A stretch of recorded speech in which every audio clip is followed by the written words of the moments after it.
In a quiet room lit only by a single lamp, a young man enters to challenge a philosopher. He's brimming with frustration and questions. His life feels unfair, suffocating, weighed down by anxiety, self-doubt, and the invisible chains of society's expectations. What follows is a dialogue, not merely between two people, but between two worldviews, one shaped by modern disillusionment, the other grounded in the liberating principles of Alfred Adler's psychology. This book, The Courage to be Disliked, is not about becoming apathetic. It's about becoming free. And to become truly free, one must be prepared for the risk of rejection, the disapproval of others, and above all, the inner courage to chart a path of self-determination. What makes this book stand out is that it's not a textbook. It's a confrontation. A conversation between a deeply skeptical youth and a serene philosopher. Across 5 nights, they argue, disagree, question, and eventually transform. Night 1, Denial of Trauma. The conversation begins with a thunderclap: people can change. You can change.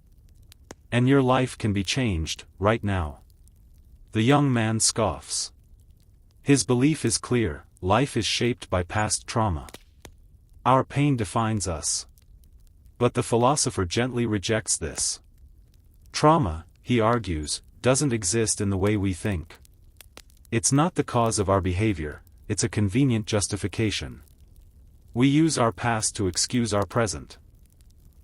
This is the first jarring pivot from Freudian determinism. The philosopher invokes Adler's idea of teleology, that human behavior is goal-driven, not cause-driven. You're not angry because you were humiliated, you're angry because anger helps you achieve a goal, like gaining control or sympathy. Trauma isn't a sentence, it's a story you're telling yourself. The youth is outraged. So you're saying my pain is fake? No, replies the philosopher. The pain is real. But how you interpret it, and what you choose to do with it, that's within your control. It's not about denying pain. It's about refusing to be defined by it.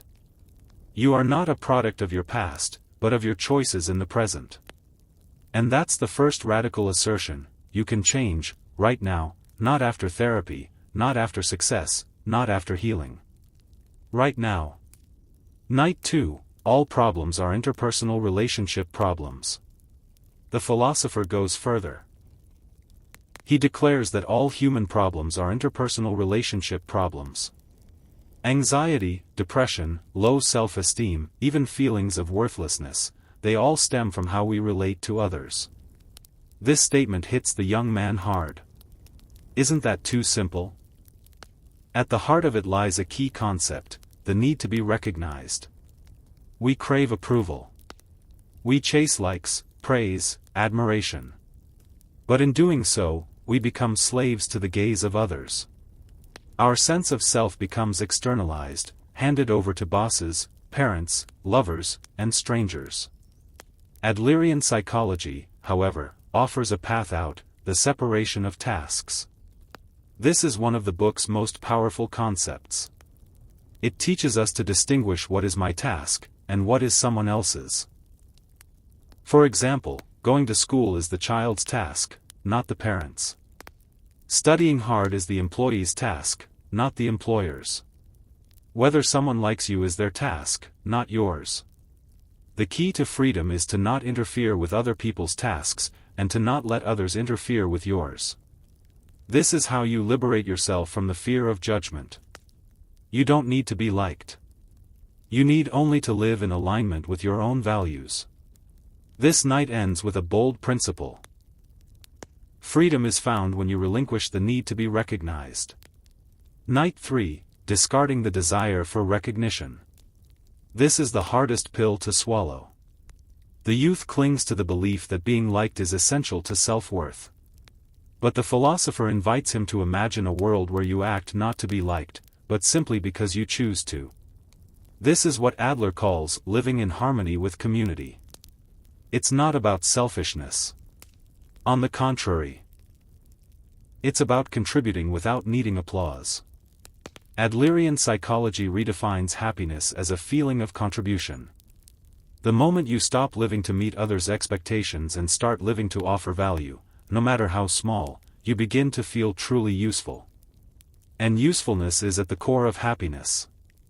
Imagine smiling at a stranger on the street, not to be smiled back at, but because your smile might offer warmth. That's contribution without expectation. That's the courage to act without seeking recognition. But this kind of living demands detachment from praise and blame alike. It demands the courage to be disliked.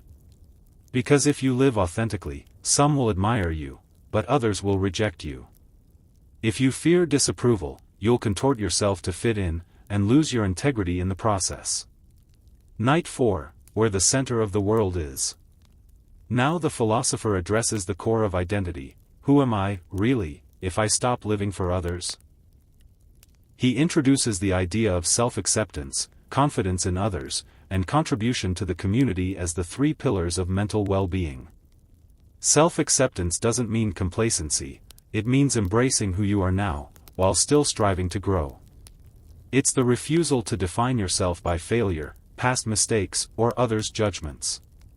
Confidence in others means trusting that people are not enemies or competitors.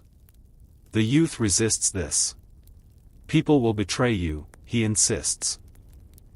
But the philosopher answers calmly, even so, to live fully, you must still choose to trust. And then there is contribution. This, above all, defines a meaningful life. But contribution doesn't require fame or fortune. Helping a single person, showing kindness, doing your job with care, these are acts of profound meaning.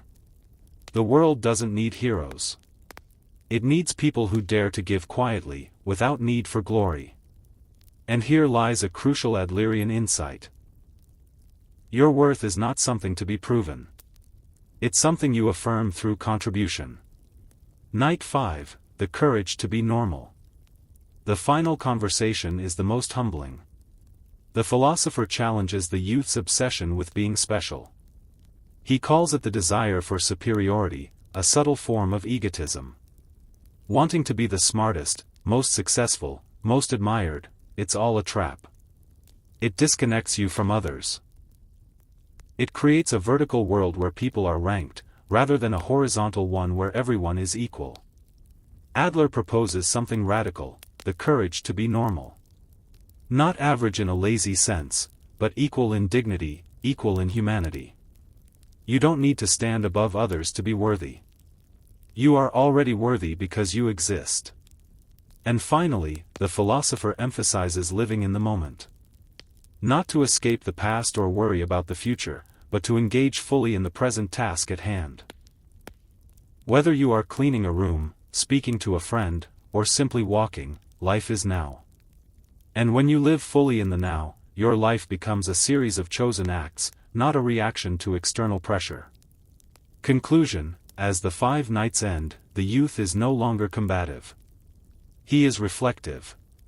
He hasn't swallowed Adlerian psychology whole, but he has seen a different path. A path where your past doesn't bind you, where recognition isn't your currency, where happiness is contribution, and where you don't need to be liked to live a worthy life. The courage to be disliked is not a call to isolation. It's an invitation to authenticity. To reclaim your agency. To stop outsourcing your value.